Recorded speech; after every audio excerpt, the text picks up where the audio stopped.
Hi everyone, TomWasHere, back at it with another card grading video. You know, it's funny, after resisting this for so long, I have now jumped in with many different companies to do card grading. And the thing is with card grading is, it can get pretty costly when you're doing per card.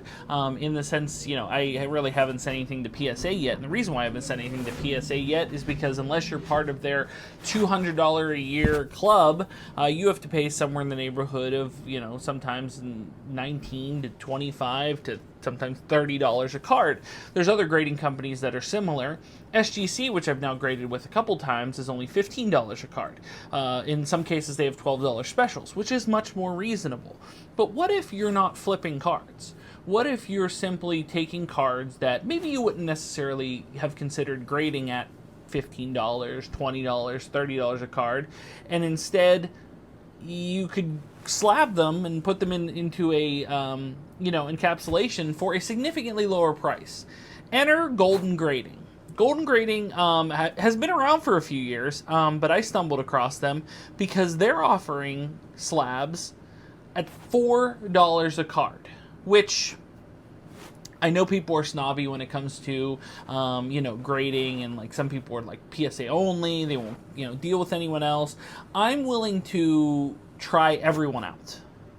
And at $4 a slab, this seems like a solid option to go with if you wanted cards that you're planning on keeping, which, to be honest, most of the cards that I'm grading, I do plan on keeping. I don't plan on flipping them. So this is a solid option for that. Plus there are cards in my collection that maybe I wouldn't necessarily want to pay $15 to $30 a card to grade, but I would definitely want to pay $4 a card to grade. So that is what I did here. I sent in, as I often do, I sent in a few different cards to Golden Grading. I always like to send an auto. I always like to send, if possible, a numbered card. Sometimes that doesn't always happen, but I at least try to get those out of the way just to see how everyone grades them. But I just put a bunch of random nonsense in here. So I sent in 10 cards. I figured, normally, as mentioned, 5's kind of my going rate when it comes to these like expensive, 15 plus ones. I figured 5 cards is a solid test. But in this case, with Golden at $4 a card, I thought 10 cards was a solid test. So the one thing I can say about this is that, maybe their slabs are thinner, like CGC, but are there 10 slabbed cards in here? That seems a little small box for 10 slab. Maybe they didn't grade them all. But you know what? We're going to get into this. This is a 10 slab blind reveal. Hopefully 10 slabs. Maybe there's less in there. Maybe they didn't grade some of them. But let's get into it. Golden Grading. My first time testing out Golden Grading on Tom was here. What's good, everybody? It's Gary V from V Friends. You're watching TomWasHere.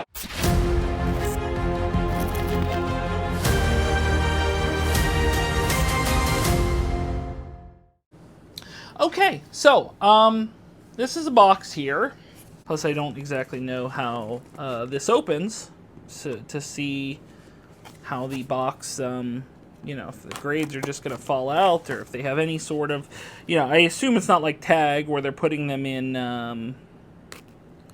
where they're putting them in individual packs by any stretch. I think it's more like everybody else, where it's just, I just got to get them out of the box is the issue, and try to get them out of the box without at least spoiling a few of them for myself.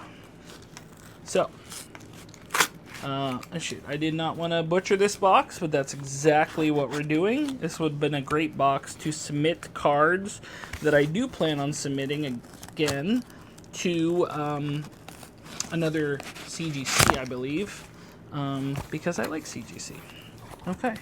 So we have in here 1, 2, 3, 4, 5, 6, 7, 8.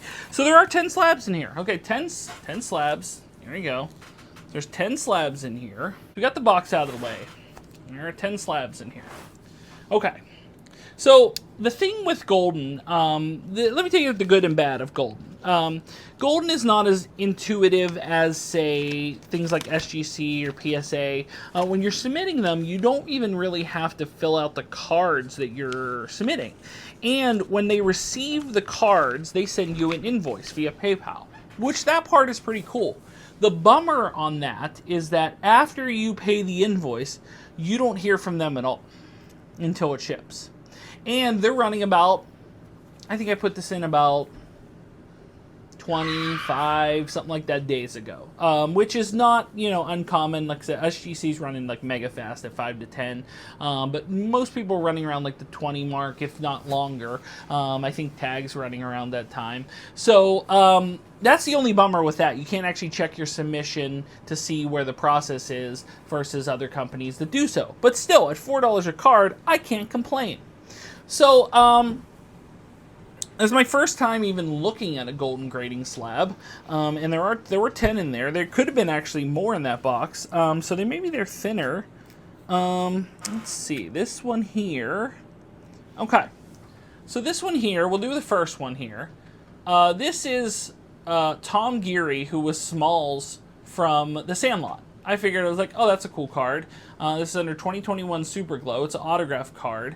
I was always curious to see if Golden would grade the autograph, or are they just kind of standard where they're just like, here's a slab and graded. But just was curious to see how they did this sort of thing. But this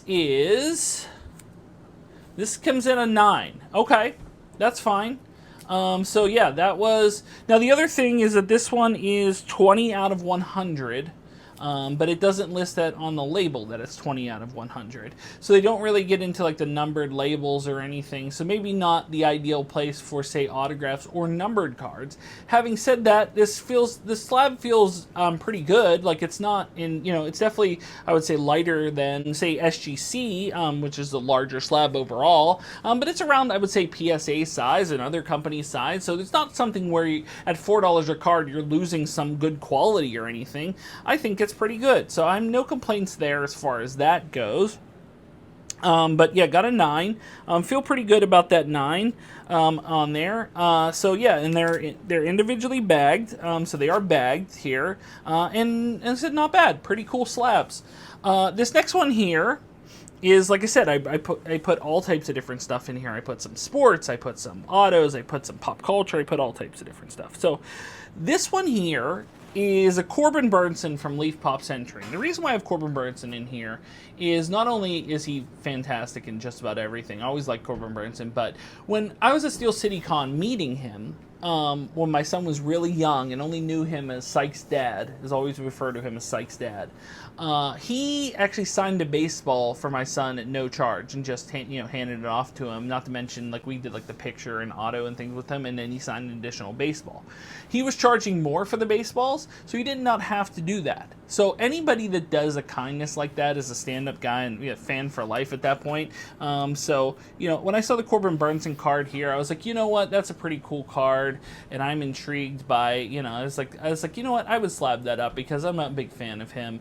And this got a 10. Okay, so if you notice with Golden that I'm seeing here, the Gem Mint 10 cards have a gold label. The 9s have a silver label, which is pretty cool, actually a solid differentiator. And I don't know Golden's process by any stretch, but cracked ice is pretty tough to get a 10 on, but they felt it was a 10, and who am I to argue with them? So a 10, we have a 10 and a 9. Okay, this next card I do not expect to get a 10 or a 9. This card is look,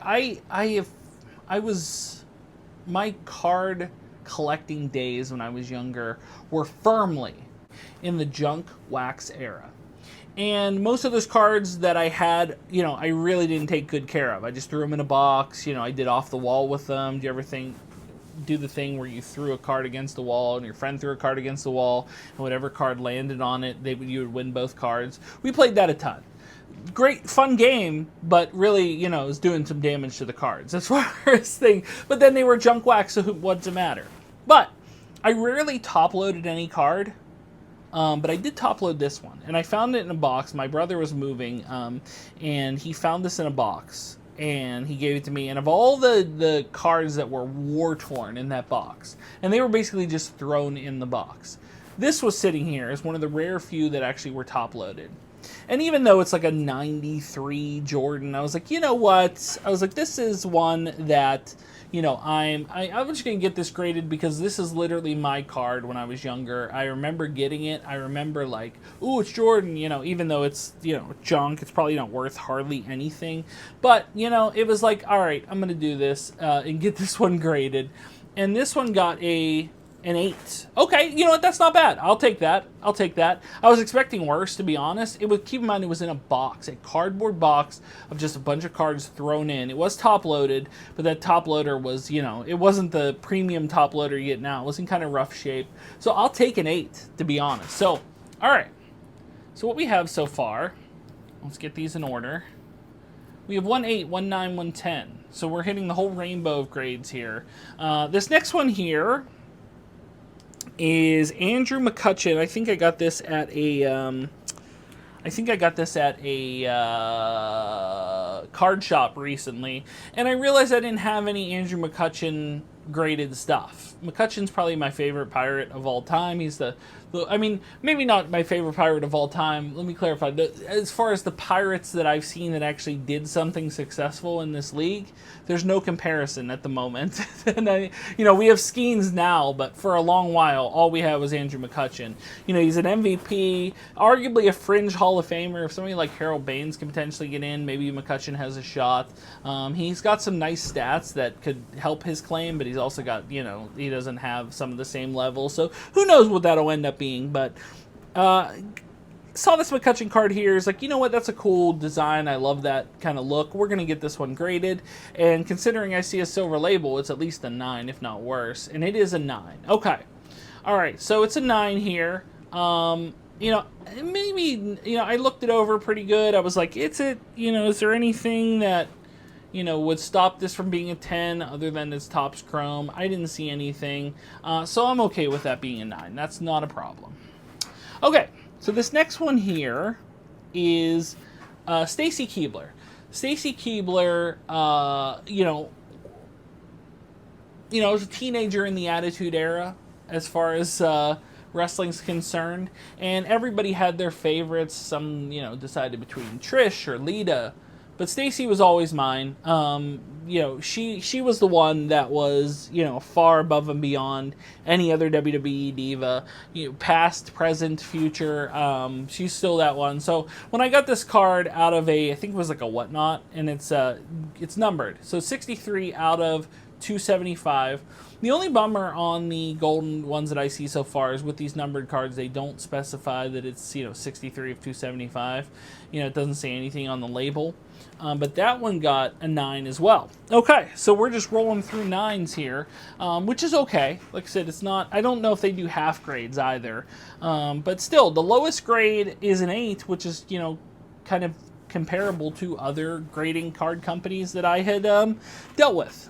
Okay, so Paul Skeens here. I got this Paul Skeens on eBay, and this was right when his cards were kind of starting to blow up. I think I paid like $10 for it, and really wanted one of these. And the eBay one came where there was like a crumb-like substance between the card and the soft sleeve.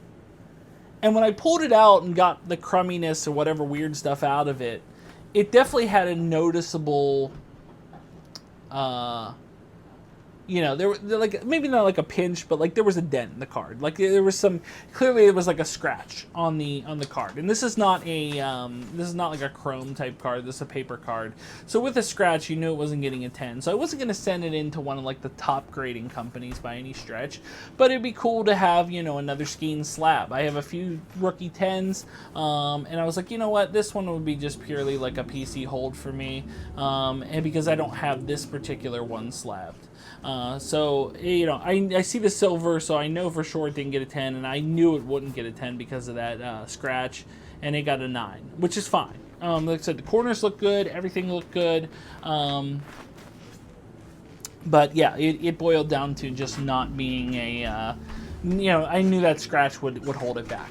Okay, So this next card here, if you're familiar with the channel, we did a video where we went to Pirates Dodgers. We sat behind home plate because my son is a giant Ohtani fan, and why should he not be? The man went 50 for 50. 50 stolen bases, 50 home runs, absolute filth. That game the other night, which, you know, who knows when you'll see this video, but, you know, this was coming off that game where he just absolutely crushed the ball. And, you know, went 50 for 50, which is absolutely insane. But this is a Paul Skeens Ohtani dual Tops Now card. And to commemorate that we were there, I was like, that's a cool card to, you know, get graded, because, you know, that was basically the view we had. We sat right behind home plate, and, you know, it was a really cool experience to see Skeens and Ohtani go at it. They're both, you know, potential gems in this league. And this one with the gold label got a 10, which is awesome. So that kind of commemorates the moment, you know, me and my son going there and seeing that. And also this Skeens Ohtani card, even though it's Tops Now, not super sought after, it's really cool to us, and we're going to hold on to it. Okay, so like I said, I want to send all types of different cards into them. And this next one here was one I found on, I believe it was an eBay find. You know, it's Pro Set. It's, you know, not... The logos are not on there, but it's George Pickens. We're Steelers fans. He has probably the worst signature of all time. There's other times I've seen where he has attempted, but on these cards, like, it's barely, I don't know, was that attempted a G? That's about all you get from Pickens. He's a much better wide receiver than he is a signer. But this is 6 out of 10. It's a, you know, it's kind of that clear acetate style, Pro Set Pure, and the silver label tells me it's a 9. Okay, that's fine. So, you know, so what we've seen so far on this is that, you know, it's not something where they're giving you all 10s to, like, trying to get your business back. I do think a lot of these cards are getting fairly graded. That's a good thing. That certainly only helps as far as the hobby's concerned. You know, you want, you know, a grading company that will give you tried and true grading and not kind of blow smoke your way because you sent them, you know, a bunch of cards. They're actually going to, you know, grade them fairly. And I think these are all graded fairly here, so no complaints. Okay, so we got 2 cards left. This one here is a Barry Bonds 87 Tops rookies, wearing the number 7. So it's a rookie card here, you know, well before they had rookie cards on there. And, you know, I figured this might be close to my lowest grade because it's an 87. You know, that card's a little bit old, as we all are. And this one got I got a 9. That's not bad. Okay. Not bad. So the Jordan is still the worst graded, an 8. But that's okay. I'll take that. Like I said, this is something that I am keeping for myself. I'm not, you know, trying to flip it or thing. And I don't know the perceived value of what Golden Grading would go for as opposed to other companies. They hold the same value as, say, a PSA or an SGC. I don't think so. But, you know, with Golden, I think I'm going to be sending more cards there. To tell you the truth, there are a bunch of cards that I would love to have slabbed up. I think the slabs are pretty nice. I think they're solid value, and it's cool to get cards encapsulated and, you know, kind of protect them from, you know, the elements, from, you know, just throwing them in a box somewhere, which is most of my cards are basically sitting in a box. So the last card here, I realized I didn't have any slab things of, and it's Sidney Crosby. Now, it's not a rookie or anything like that. It's a platinum die cuts. With die cuts, you know, you're always taking a gamble. You know, you probably won't get a 10 on them, and I had a feeling I wouldn't here. Seeing the silver label, that just proves that I did not. But it's a 9 as well. So, a bunch of 9s, an 8. So nothing under an 8, which seems to be my going rate as far as grading is concerned. I don't think in any grade scenario that I've done yet, I've gotten under an 8. So I want to keep that solid record on track, but I do have, you know, some vintage cards that I might consider dropping into another grade, and I think that will, you know, affect that sterling record because they're probably not getting they're probably not getting an 8. But still, I think it's a pretty cool service what Golden Grading's doing. I got 2 10s here. They weren't necessarily the 10s I expected. Maybe the Tops Now was, because considering I just took it right from the Tops Now package and just put it into, you know, soft protectors, things that I use to send in graded cards. And the Corbin Burns with the cracked ice, I didn't expect that because it's cracked ice. These other ones, 9 here, like I said, pretty cool, pretty fair. Wide variety of randomness here, which I do like. And then the Jordan 8, I can't complain there either, because the Jordan has been sitting in a box, mainly in my brother's attic, for the better part of 20 plus years, maybe more, no, more than 20 years. Oh God, almost 30. 30 years basically. It's been sitting just in a box scattered with like old Ninja Turtles cards and other nonsense. So the fact that that's an 8, I'll take that. So, let me know your thoughts on golden grading. Would this be something that you would use for cards? Do you feel at $4 a card it's worth a gamble? I certainly do. And I think, I'll be honest, I think it's a no-brainer for someone who, you know, is keeping your cards. If you're... The idea is that, you know, you like slabs, your kid likes slabs, you want to collect more slabs. You can certainly get some slabs here for $4 a card on some of your favorite cards versus having to pay, say, $15, $20, $25, $30, you know, dollars at other places. That's a solid value. So for $4 a card, I'll take it. I think that's a pretty good... you know, thing. And at the worst, like I said, a lot of people are like, oh, it doesn't have any value. I've seen people on YouTube that would buy a slab from a company, and then they'd crack it and they'd regrade it with the better company, and they'd get, you know, sometimes either a better grade or the same grade, or, you know, something like that, and they're pretty thrilled with that result. And what's the worst that could happen? That you protected your card for $4? That you know, got it completely encapsulated for $4, so that's the worst that it could be? That's fine. That's fine. I have no problem with that. So, that'll wrap it up for golden grading. Guys, thanks so much for watching. If you're new here, make sure to like, share, subscribe. Like to support me on Patreon, like John Bailey, like Brett Persing, like Fan, you can do so. Link is in the description below. If you'd like to buy a t-shirt, a TomWasHere t-shirt, you can do so at Spreadshirt, as well as links to my eBay store, Facebook page, Instagram, TikTok, whatnot, Arena Club, and the Pennsylvania Autograph Collectors Association. Links are in the description below. But when it comes to the next card grading video, or the next video in general, we will see you soon. But until then, bye everyone.